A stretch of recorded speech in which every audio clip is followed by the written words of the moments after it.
Үй егесі таңғы 5-те шамасында отбасының барлық мүшесінің іші ауырып, құсқаннан кейін жедел жәрдем шақырған. Олар тамақтан уланды деген диагноз қойған. Керекті ем-домын да жасаған. Кейін жағдай ауырлай түскен соң таңғы 9-дан өте екінші мәрте жедел жәрдем шақырған.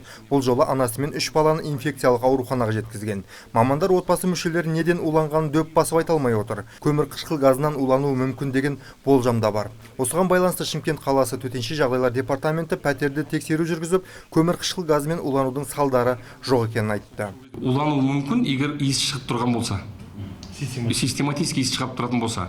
Егер солар түнгі 4:45-те пропаны баллон иіс шығып сондай бір жағдай болған болса, ол жерде басқаша жағдай болатын еді. Бұл жердегі біздің қатты өзіміз маман ретінде шырылдап жатқанымыз, ешқандай біз судмедэкспертімен предварительно сөйлестік.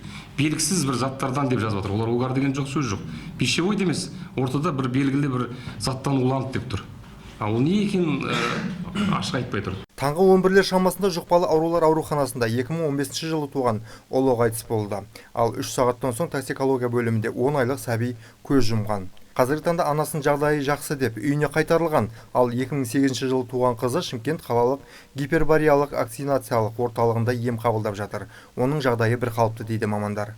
Гипербариялық вакцинациялық орталықта жатқан қыздың денсаулығына байланысты аздап шағымдар бар. Дегенмен жағдайы бір қалыпты. Бұл балалардың анасы денсаулығы жақсы деген диагнозбен үйіне қайтарылған.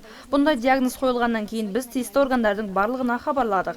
Акт түзіліп, сот медициналық экспертизаға жөнелтілді. Дәл қазіргі уақытта біз сот медициналық сараптамасын күтіп отырмыз. Отбасының неден уланғаны туралы сол кезде белгілі болады.